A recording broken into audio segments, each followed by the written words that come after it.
हम लोगों को इसमें अध्ययन करना है ट्रांसफार्मर के बारे में। ट्रांसफार्मर ट्रांसफार्मर ट्रांसफार्मर बेसिकली होता क्या है कि ट्रांसफार्मर जो है ये है उच्च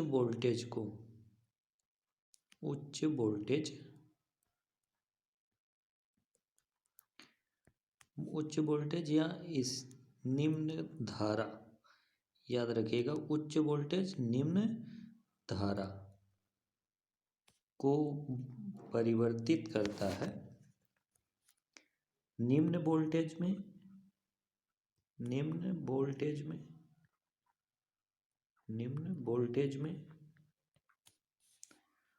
या उच्च धारा में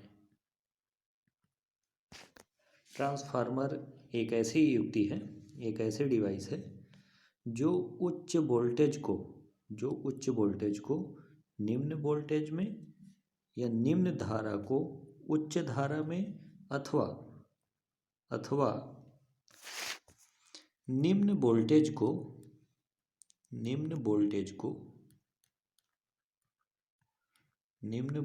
को या उच्च धारा को कन्वर्ट करता है। ये उच्च वोल्टेज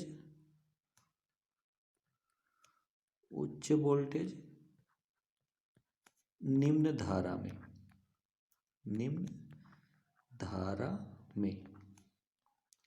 ये चीज़ याद रखना कि ट्रांसफार्मर क्या है।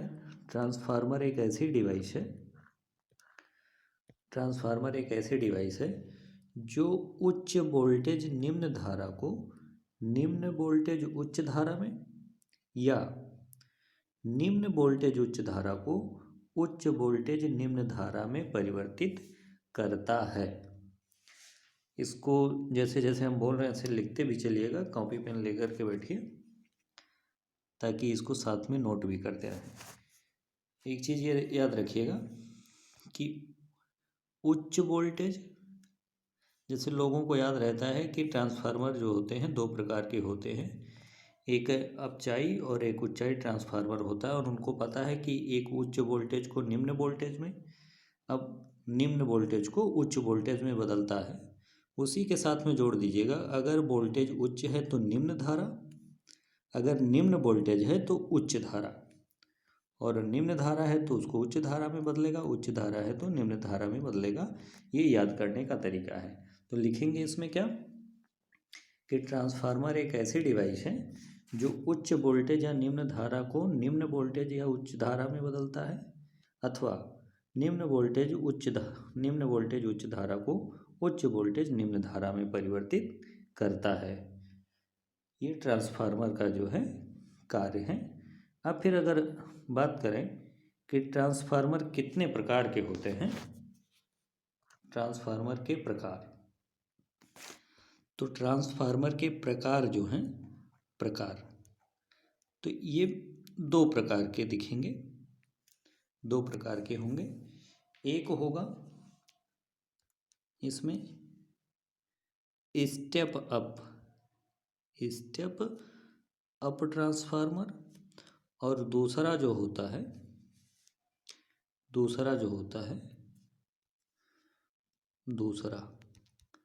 Step down transformer. Step down यानी एक का नाम उच्चाई ट्रांसफार्मर, और एक का नाम अपचाई ट्रांसफार्मर। स्टेप डाउन यानी अपचाई ट्रांसफार्मर ये होता है। अब इसमें होता क्या है, उच्चाई ट्रांसफार्मर में, उच्चाई ट्रांसफार्मर का कार्य यह है कि ये निम्न वोल्टेज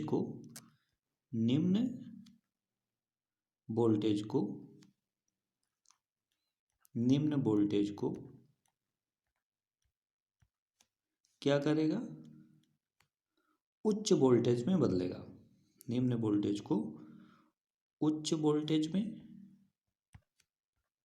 उच्च वोल्टेज में बदलेगा, निम्न वोल्टेज को उच्च वोल्टेज में बदलेगा। या फिर इसी को कह सकते हैं कि अब देखिए याद रखने का तरीका, निम्न वोल्टेज हो गया तो इसका मतलब क्या है कि उच्च धारा को, ये क्या करेगा, उच्च धारा यानी धारा का मान अधिक अगर रहेगा, उच्च धारा को निम्न धारा में बदलेगा, या बदलता है। ठीक है।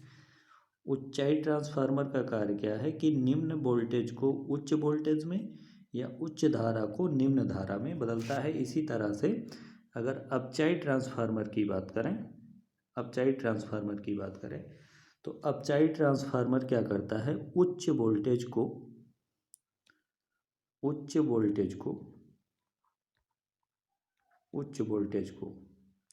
निम्न वोल्टेज में बदलेगा। ये निम्न वोल्टेज में, वोल्टेज वाला सबको याद रहता है, उसी का उल्टा जो है कर दीजिए तो आपको मिल जाएगा धारा का। उच्च वोल्टेज को निम्न वोल्टेज में, अगर धारा की बात करें तो ये क्या करेगा, अब उच्च वोल्टेज हो गया तो निम्न धारा को ये, ठीक है, निम्न धारा को उच्च धारा में बदलता है, ठीक है। तो ये स्टेप अप ट्रांसफार्मर का कार्य हो गया और ये स्टेप डाउन ट्रांसफार्मर का कार्य हो गया। ट्रांसफार्मर दो प्रकार के, एक स्टेप अप एक स्टेप डाउन। स्टेप अप का कार्य है निम्न वोल्टेज या उच्च धारा को, निम्न वोल्टेज या उच्च धारा को उच्च वोल्टेज निम्न धारा में बदलना, और स्टेप डाउन ट्रांसफार्मर का कार्य है उच्च वोल्टेज को निम्न वोल्टेज में और निम्न धारा को उच्च धारा में बदलना, इसका कार्य है। तो इस तरह से ट्रांसफार्मर जो हैं दो प्रकार के होते हैं। ठीक है। अब ट्रांसफार्मर के सिद्धांत की हम बात करते हैं कि ट्रांसफार्मर के सिद्धांत पर कार्य करता है। तो इसका सिद्धांत क्या है, ट्रांसफार्मर किस सिद्धांत पर कार्य करता है? तो सिद्धांत यह जो है ट्रांसफार्मर जो है अन्योन्य प्रेरण के सिद्धांत पर कार्य करता है। अन्योन्य प्रेरण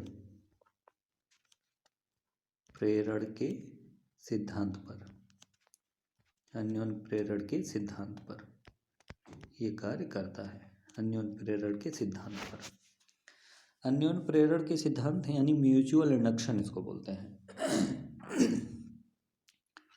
अन्योन्य प्रेरण का सिद्धांत का मतलब क्या है कि अगर किसी एक कुंडली में, ये कोई कुंडली है, धारा प्रवाहित की जाए, अगर किसी एक कुंडली में धारा प्रवाहित की जाए तो उसके पास रखी दूसरी कुंडली में भी धारा प्रवाहित होने लगती है। ठीक है, दूसरे कुंडली में भी धारा प्रवाहित होने लगती है। ठीक है, याद रखिए धारा जो इसमें प्रवाहित हो रही है ये परिवर्ती धारा होनी चाहिए, यानी धारा का मान लगातार बदलता रहे, ऐसी धारा। ठीक है, यानी अगर इस प्राथमिक, अगर इसको पहली कुंडली बोल दें और इसको दूसरी कुंडली बोल दें, तो इस कुंडली में अगर धारा का मान प्रवाहित किया जाए, परिवर्ती धारा का मान जिसका बदलता रहे लगातार, तो इसमें भी क्या होता है, विद्युत धारा प्रवाहित होने लगती है। इसमें भी विद्युत वाहक बल उत्पन्न हो जाता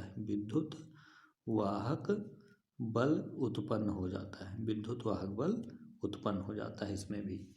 तो इस घटना को बोलते हैं अन्योन्य प्रेरण। इसको क्या बोलते हैं, अन्योन्य प्रेरण बोलते हैं। यानी ये जो ट्रांसफार्मर होता है, ट्रांसफार्मर अन्योन्य प्रेरण के सिद्धांत पर कार्य करता है। और अन्योन्य प्रेरण होता है अगर किसी एक कुंडली में धारा प्रवाहित करते हैं तो पास रखी वाली कुंडली में धारा प्रवाहित होने लगती है, उसमें भी विद्युत वाहक बल उत्पन्न हो जाता है। तो इसको बोलते हैं अन्योन्य प्रेरण का सिद्धांत, यानी इसके अन्योन्य प्रेरण के सिद्धांत पर ये कार्य करता है। ठीक है, अब अगर बात करते हैं इसकी संरचना की कि इसकी संरचना क्या होगी, तो इसकी जो संरचना है ट्रांसफार्मर की संरचना। तो इस तरह से एक ये ट्रांसफार्मर बना है। इसमें देखें तो यह एक कुंडली बनी हुई है, इसको बोला जाएगा प्राथमिक कुंडली, और इस तरफ जो है ये द्वितीय कुंडली बोला गया है।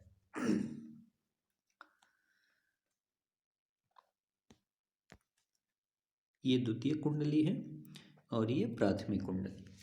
यानी प्राथमिक कुंडली में जब करंट फ्लो कराया जाएगा प्रत्यावर्ती धारा, वैसे बेसिकली प्रत्यावर्ती धारा, तो दूसरे कुंडली में, अब यहाँ पर ये कौन सा ट्रांसफार्मर है अगर देखें तो इसमें देख रहे हैं कि जिस तरफ से इनपुट दिया जाए, इनपुट यानी जिस तरफ से करंट भेजा जाए, और जिस तरफ आउटपुट मिले, अगर जिस तरफ आउटपुट मिले उस तरफ, दोनों तरफ अगर देखें तो इनपुट की तरफ क्या है, फेरों की संख्या कम है, कितनी है, 1 2 3 4, और इस तरफ देखें 1 2 3 4 5, इस तरफ ज़्यादा है।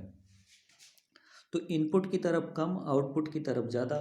तो आउटपुट की तरफ वाली कुंडली को, ये जो कुंडली बनी है इस कुंडली को बोलते हैं सेकेंडरी यानी द्वितीय कुंडली, और इसको बोलते हैं प्राथमिक कुंडली। तो प्राथमिक कुंडली में फेरों की संख्या कम है, द्वितीय कुंडली में फेरों की संख्या अधिक है, तो इसको बोलेंगे हम स्टेप अप ट्रांसफार्मर। कौन सा ट्रांसफार्मर, स्टेप अप ट्रांसफार्मर। तो हमारे सामने एक ट्रांसफार्मर बना हुआ है स्टेप अप ट्रांसफार्मर। अब स्टेप अप ट्रांसफार्मर में होता क्या है कि इसके जो कोर है, इसको क्या बोलते हैं, ये जो है ये होता है कोर या क्रोड, कोर या क्रोड इसको बोलते हैं। तो ये क्रोड है, और क्रोड जो होता है ये सॉफ्ट आयरन का बना होता है। ये जो होता है क्रोड सॉफ्ट आयरन का बना होता है, सॉफ्ट आयरन का, ठीक है। सॉफ्ट आयरन का क्यों बना होता है, अभी रीज़न इसका बताते हैं। और इसमें जो ये वायर बना लगा होता है, ये वायर कॉपर का होता है। वायर किसका होता है, कॉपर का होता है। और इसमें जो एक क्रोड होता है, क्रोड लेमिनेटेड क्रोड यानी पटलित क्रोड होता है। कैसा क्रोड, पटलित क्रोड, पटलित क्रोड।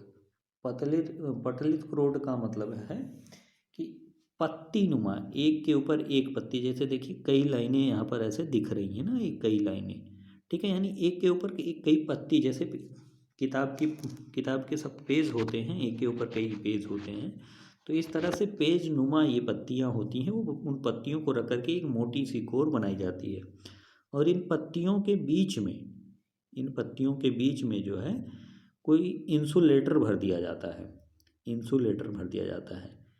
इंसुलेटर का मतलब ये है कि कोई कुचालक पदार्थ भर दिया जाएगा। इंसुलेटर, कोई इंसुलेटर भर दिया जाता है। यानी पहले एक पत्ती रखी गई, फिर उसके बाद उसके ऊपर इंसुलेटर लगा दिया गया, फिर उसके बाद उस पर दूसरी पत्ती रखी गई। जैसे मान लेते हैं एक पत्ती रखी गई, फिर उसके बाद उसके ऊपर कोई इंसुलेटर लगा दिया गया, फिर उसके बाद उसके ऊपर दूसरी पत्ती रखी गई, फिर उसके बाद उस पर इंसुलेटर लगा दिया गया, फिर उसके बाद उसके ऊपर पत्ती रखी गई। तो इस तरह से इसकी पत्तियाँ रखी जाती हैं। यानी ट्रांसफार्मर की संरचना की अगर बात करें तो ट्रांसफार्मर की संरचना में जो होता है वो होता है कि इसमें नर्म लोहे की पत्तियों यानी सॉफ्ट आयरन की पत्तियों को एक के ऊपर एक रख करके क्रोड को बनाया जाता है। एग्जाम में भी संरचना में आपको ऐसे ही लिखना है कि ट्रांसफार्मर के क्रोड में नर्म लोहे की पत्तियों को एक के ऊपर एक रख कर बनाया जाता है।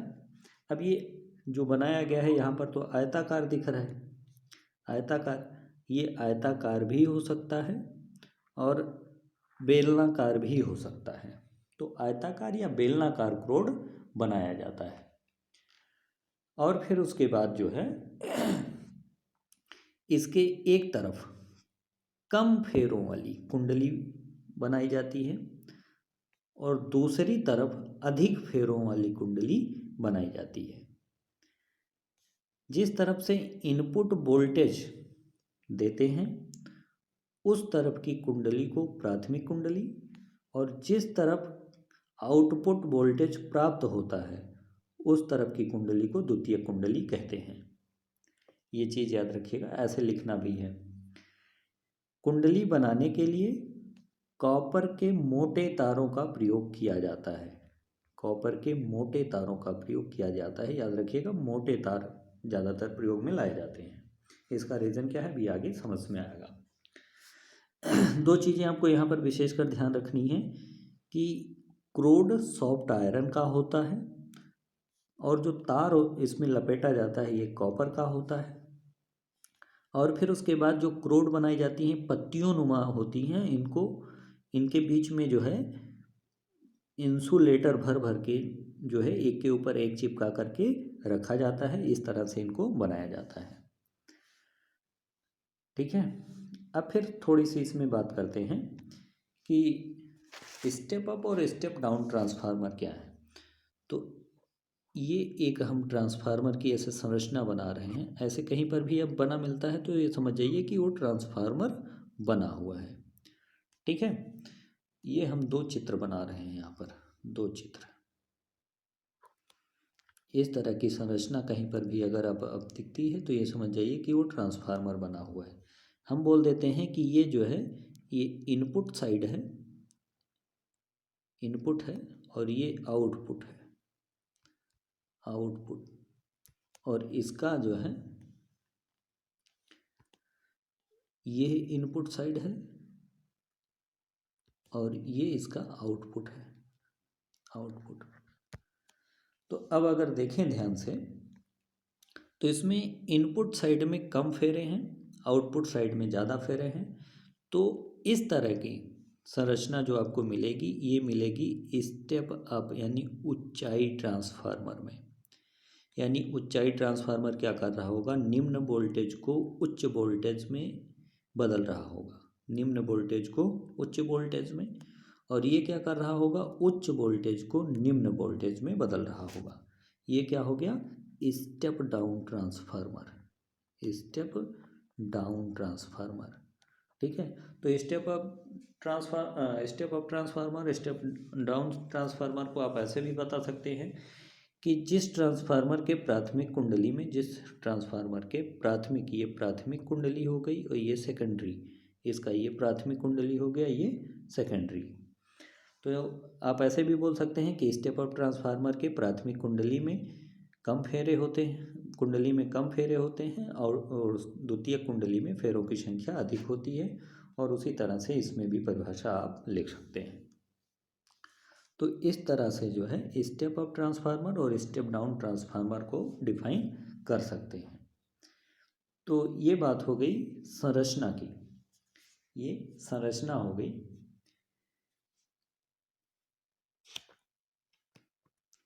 अब इसकी क्रिया विधि को देखते हैं कि क्रिया विधि कैसे है, वर्किंग क्या है ट्रांसफार्मर की,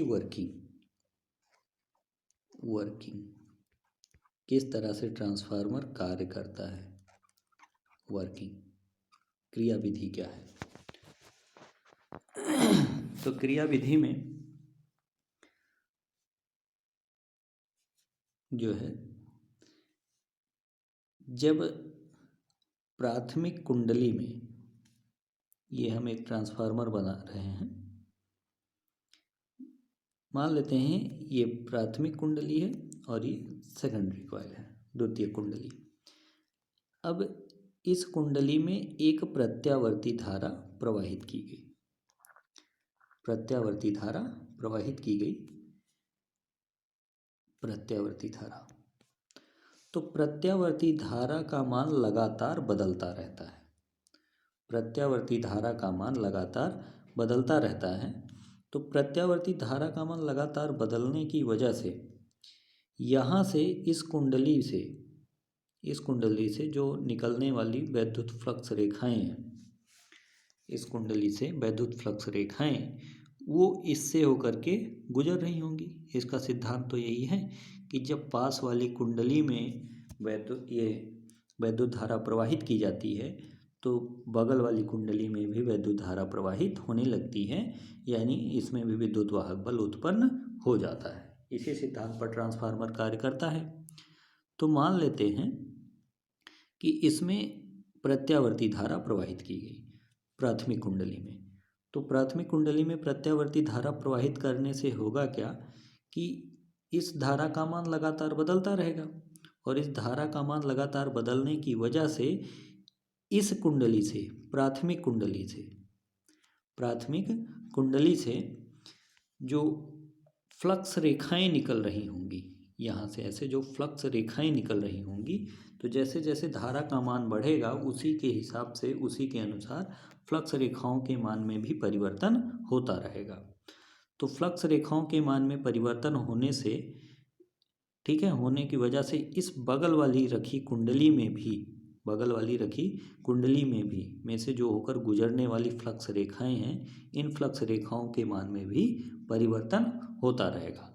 और जब किसी क्षेत्रफल से होकर गुजरने वाली फ्लक्स रेखाओं के मान में परिवर्तन होता है, जब किसी क्षेत्रफल से होकर गुजरने वाली फ्लक्स रेखाओं के मान में परिवर्तन होता है, तो परिवर्तन होने की सिचुएशन में उसमें एक ईएमएफ यानी इलेक्ट्रोमोटिव फोर्स यानी विद्युत वाहक बल उत्पन्न हो जाता है। तो इसमें भी क्या होगा, इस पास रखी कुंडली में भी विद्युत वाहक बल उत्पन्न हो जाएगा। तो विद्युत वाहक बल इसमें उत्पन्न हो जाएगा, जिसके कारण यहाँ से हमको क्या होगी, विद्युत धारा या आउटपुट वोल्टेज यहाँ से हमको प्राप्त होगा। यहाँ से हमको आउटपुट प्राप्त होगा। इस तरह से ये, अब इसको लिखेंगे कैसे, तो लिखने के लिए यही है वर्किंग में लिखिए, जब प्राथमिक कुंडली में प्रत्यावर्ती धारा प्रवाहित की जाती है तो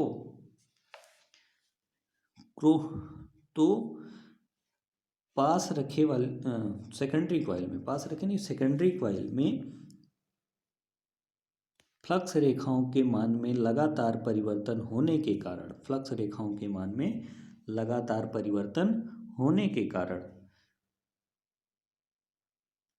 के कारण इसमें द्वितीय कुंडली में एक विद्युत वाहक बल उत्पन्न हो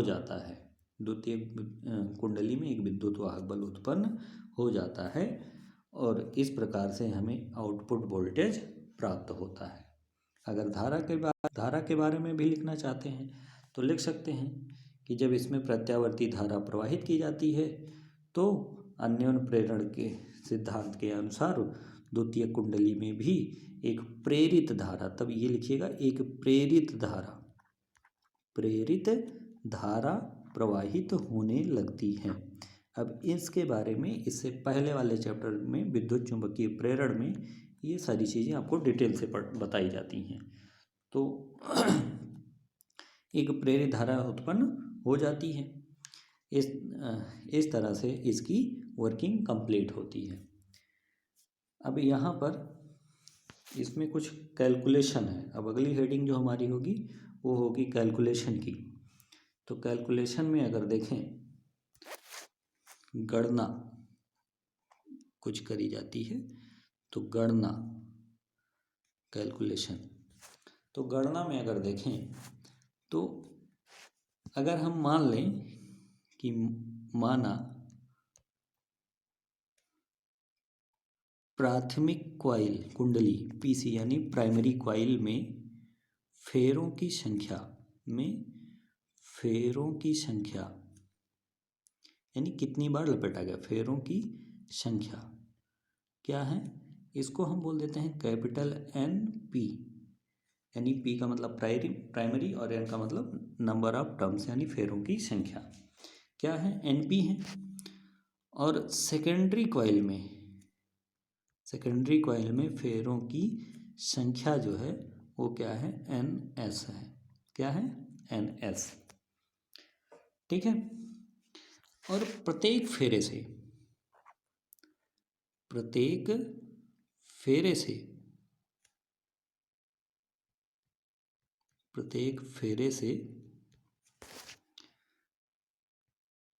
होकर गुजरने वाला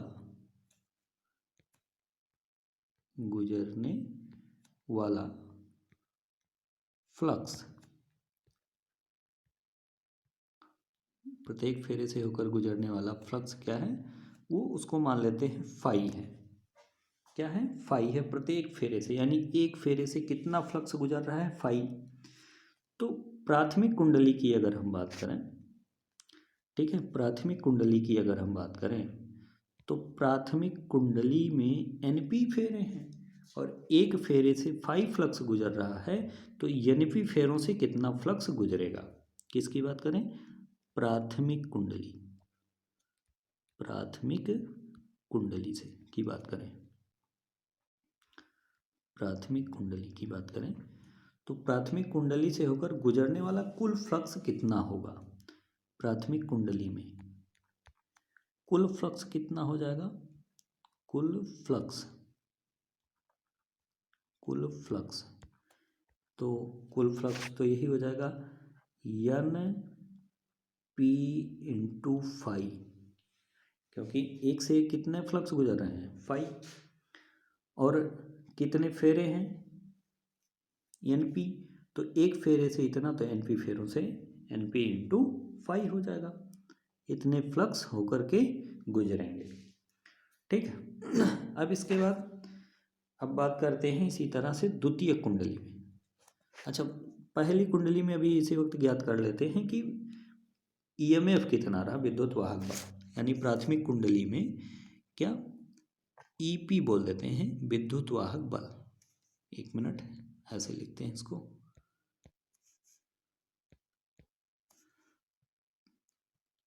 प्राथमिक कुंडली में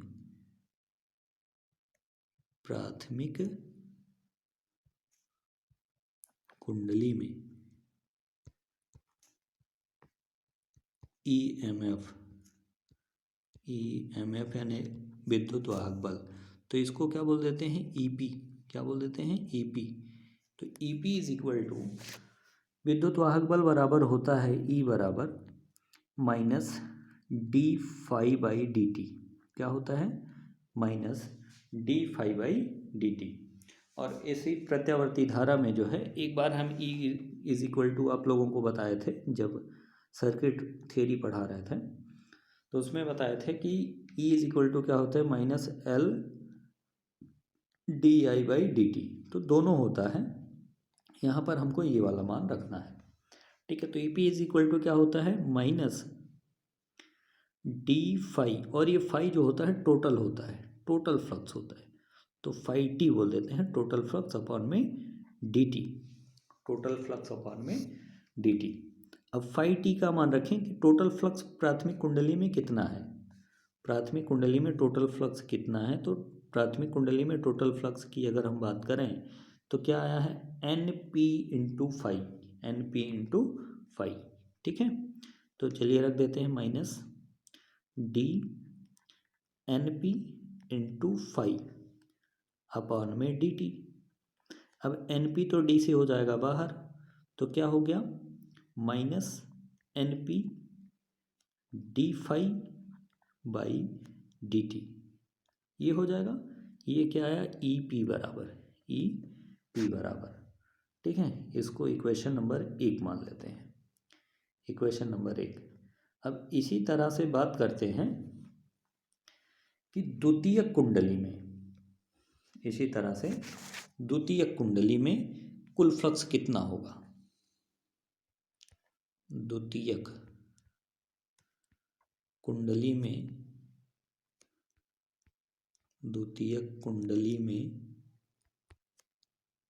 कुल फ्लक्स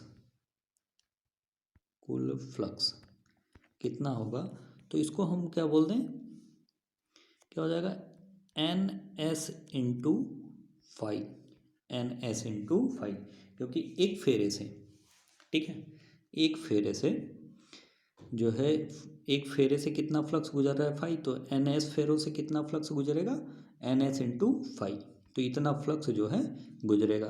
अच्छा, एक चीज़ थोड़ा ध्यान दीजिएगा कि अब देखिए, अब इसमें ये जो डॉट डॉट लाइन है, ये जो बनी है, यहाँ से जितना फ्लक्स निकलेगा ना, टोटल का टोटल फ्लक्स, यहाँ से जितना फ्लक्स निकलेगा टोटल का टोटल फ्लक्स जो है यहाँ पर आकर के पहुँचेगा।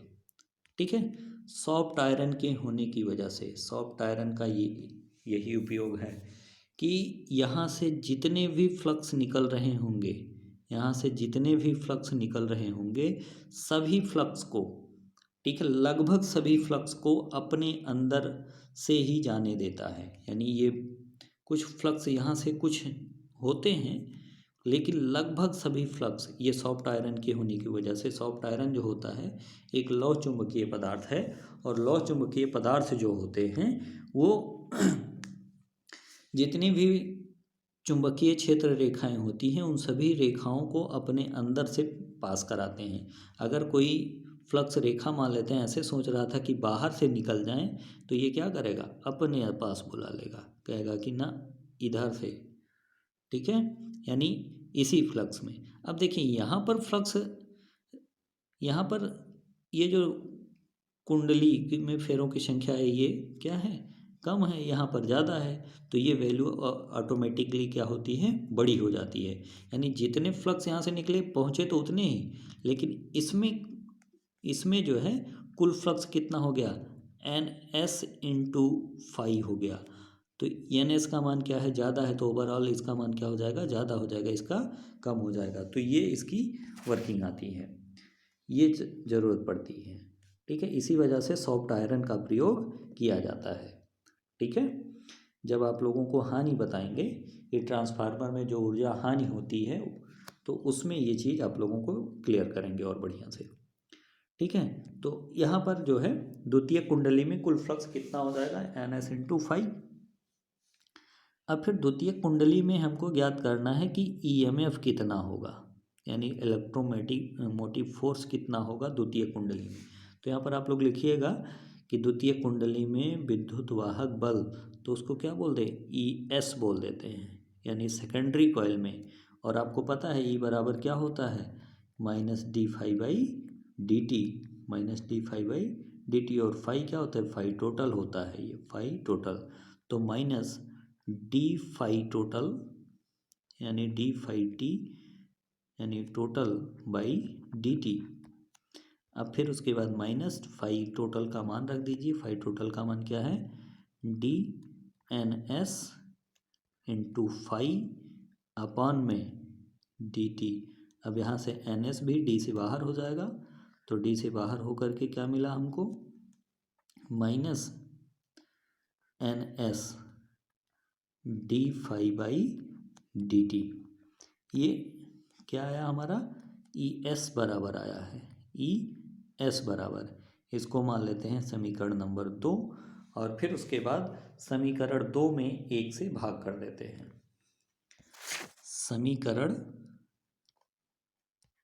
2 में 1 से भाग कर दीजिए, 1 से भाग कर दीजिए, तो भाग करने पर क्या मिलेगा, 2 में इधर क्या था, ES/, में क्या हो जाएगा, EP, और ES बराबर क्या आया था, -NS/dφ/dt अपॉन में -NP/dφ/dt।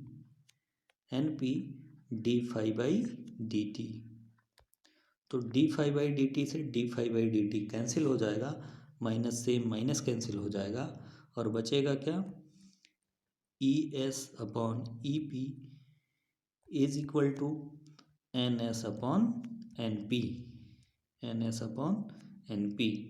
तो ये हमारा एक फार्मूला और इम्पॉर्टेंट फार्मूला सामने निकल करके आता है, ES/EP is equal to NS/NP। अब फिर उसके बाद बात करते हैं शक्ति क्षय की। ये हो गया ES/EP is equal to NS/NP। अब बात करते हैं शक्ति क्षय की। ठीक है, ट्रांसफार्मर में जो शक्ति क्षय है,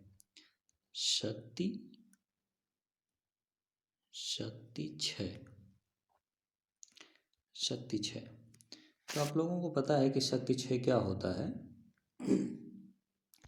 शक्ति क्षय P बराबर क्या होता है, V/I। P बराबर क्या होता है, V/I। और यहाँ पर क्या हो जाएगा, P is equal to E into I, E into I. E का मतलब क्या है, EMF, EMF, ठीक है। E क्या है, EMF। जैसे V होता है वैसे E होता है, ठीक है। बेसिक सा केवल डिफरेंस है और कुछ नहीं, ठीक है। तो P की जगह पर E रख दीजिए तो क्या हो जाएगा, EI। अब फिर अगर ट्रांसफार्मर में शक्ति क्षय की बात करनी है तो शक्ति क्षय क्या होगा, ठीक है। अगर हम एक आदर्श ट्रांसफार्मर की बात करें, आदर्श ट्रांसफार्मर की बात करें, आदर्श ट्रांसफार्मर की, तो आदर्श ट्रांसफार्मर का मतलब क्या, 100% इफिशियंट ट्रांसफार्मर, यानी जिसकी इफिशियंसी 100% हो, जिसकी इफिशियंसी 100% हो।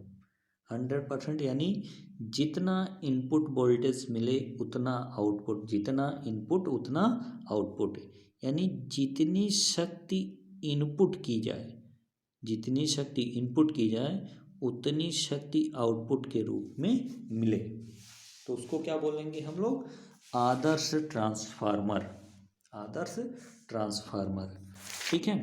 तो P इनपुट, P आउटपुट, या इसी को इनपुट को हम बोल सकते हैं P प्राइमरी, और ये क्या, P सेकेंडरी। आउटपुट सेकेंडरी होता है, इनपुट प्राइमरी होता है। तो P प्राइमरी के लिए हम क्या लिख सकते हैं, EP, क्या लिख सकते हैं प्राइमरी के लिए, EP into IP is equal to, क्या लिख सकते हैं सेकेंडरी के लिए, यहाँ से देखिए केवल ES हो जाएगा, ESIS, क्या हो जाएगा, ESIS, ठीक है, ESIS हो जाएगा, ठीक है। अब यहाँ से रेशियो निकालिए, EP को इधर ले आइए तो क्या हो जाएगा, ES अपॉन में EP इज इक्वल टू, इसको इस तरफ लिए जाइए तो क्या हो जाएगा, IP अपॉन में IS, ठीक है। यहाँ पर ध्यान देने योग्य बात यह है कि यहाँ पर देखिए क्या है, ES अपॉन EP, S ऊपर है तो यहाँ S नीचे है, यानी दोनों में इनवर्स रिलेशन है। यानी हम ये बोल सकते हैं कि जो इलेक्ट्रोमोटिव फोर्स है वो करंट I के धारा के व्युत्क्रमानुपाती है, ये बोल सकते हैं, ठीक है। फिलहाल आपको यहाँ पर ये चीज़ ध्यान रखना है, ठीक है। इससे पहले में क्या आया था कि ES अपॉन में EP इज इक्वल टू आया था NS अपॉन में NP, ठीक है। और फिर उसके बाद अभी क्या आया है, अभी आया है ES अपॉन में EP is equal to IP upon में IS, ठीक है। यहाँ पर देखिए दोनों में सीधा सीधा रिलेशन है और यहाँ पर दोनों में व्युत्क्रम रिलेशन है। अब इन दोनों के आधार पर, इसके और इसके आधार पर हम कह सकते हैं क्या कि ES अपॉन में EP is equal to NS upon में NP is equal to IP upon में IS, ठीक है, IP अपॉन में IS। और ये सभी के बराबर एक अलग से कांस्टेंट मान लिया जाता है R, और R को बोला जाता है ट्रांसफॉर्मेशन रेशियो। R को क्या बोला जाता है, ट्रांसफॉर्मेशन रेशियो, यानी परिणमन अनुपात, परिणमन अनुपात। तो याद रखिएगा R क्या है यहाँ पर, परिणमन अनुपात। अब कभी कभी क्वेश्चन देगा और पूछेगा परिणमन अनुपात का मान, तो इसमें से कोई 4 वैल्यू आपको, या 3 वैल्यू जो भी है, 2 वैल्यू दी रहेगी, तो इसका अनुपात ज्ञात कर लीजिए, वो भी R के बराबर, या इसका अनुपात वो भी R के बराबर, इसका अनुपात वो भी R के बराबर। तो किसी भी 2 चीज़ों का अनुपात आप ज्ञात कर लेंगे तो उस चीज़ को क्या बोलेंगे, परिणमन अनुपात, ट्रांसफॉर्मेशन रेशियो। तो यहाँ से ये ट्रांसफार्मर के कैलकुलेशंस हैं, ठीक है। तो इस तरह से जो है इन सभी को सॉल्व किया जाएगा। अब इसके बाद एक क्वेश्चन देखते हैं। क्वेश्चन है हमारे पास कि एक कोई हमारे पास ट्रांसफार्मर है, ये ट्रांसफार्मर है, ठीक है। अब आपको दिख गया होगा कि ये कौन सा ट्रांसफार्मर है, ये क्वेश्चन है एक, ठीक है। इसमें जो करंट फ्लो किया गया 220 वोल्ट, 220 वोल्ट 10 एम्पियर की धारा इसमें प्रवाहित करी गई, ठीक है। 220 वोल्ट 10 एम्पियर की धारा प्रवाहित की गई और इसमें फेरों की संख्या जो है वो 100 है। यहाँ पर फेरों की संख्या कितनी हो जा रही है, यहाँ पर NP 100 है, यहाँ पर NS कितना है, 200 है। तो आपको बताना है कि यहाँ पर वोल्टेज और करंट क्या मिलेगा, आपको वोल्टेज और करंट क्या मिलेगा, ठीक है। यानी आपको क्या बताना है, ES बताना है और IS बताना है। आपको दिया क्या गया है, EP दिया गया है और IP दिया गया है, ठीक है। NP और NS दिया गया है। तो अब इनकी सहायता से जो है आप इन सभी के मान ज्ञात कर सकते हैं। तो फार्मूला आपके पास क्या है, ES अपॉन में EP is equal to, ES upon में EP इज इक्वल टू क्या होता है, NS अपॉन में NP। तो ES अपॉन में EP is equal to NS का मान कितना, सॉरी EP का मान भी दिया गया है, EP का मान भी दिया गया है, EP मान दिया गया इसका,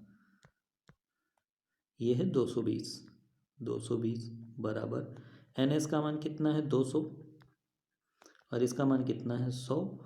तो 2 जीरो से 2 जीरो कैंसिल, 220 का 2 में गुणा होगा तो ES का मान कितना आ जाएगा, ES का मान आ जाएगा 440 वोल्ट, 440 वोल्ट आ जाएगा ES का मान।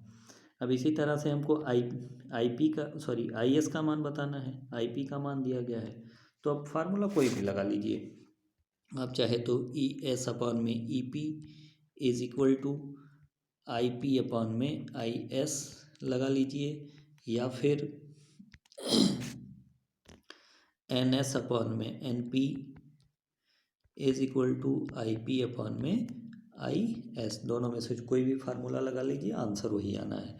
तो ES का मान अभी कितना आया 440 बटे में EP का मान कितना है 220 बराबर IP का मान कितना दिया गया है, अभी वहाँ पर दिया गया था 10 बटे में IS का मान आपको बताना है। तो इससे इसको काटेंगे 2 और इससे इसको काटेंगे 5, तो IS का गुणा इधर हो जाएगा, तो IS बराबर कितना आएगा 5 एम्पियर, या फिर यहाँ से गया ये 5 है, 5 एम्पियर। NS का मान कितना है 200, यहाँ से भी ज्ञात कर सकते हैं, NP का मान है 100 बराबर में IP का मान है 10 और IS का मान कितना है बताना है। तो इससे इसको कैंसिल करेंगे तो 2 बचेगा, 2 से इसको काटेंगे 5 और इसका इधर गुणा कर लेंगे तो IS बराबर कितना आ जाएगा 5 एम्पियर। तो दोनों तरीके हैं आपके पास, चाहे इस तरीके से चाहे इस तरीके से ज्ञात करेंगे तो इस तरह से मान आपको पता चल जाएगा, ठीक है। अब इसके बाद जो है वीडियो बहुत लंबी हो जा रही है, इसलिए यहीं पर इसको बंद करते हैं और फिर उसके बाद जो है ट्रांसफार्मर में जो ऊर्जा हानि है उसके लिए एक अलग वीडियो बन जाएगी, ठीक है, ओके।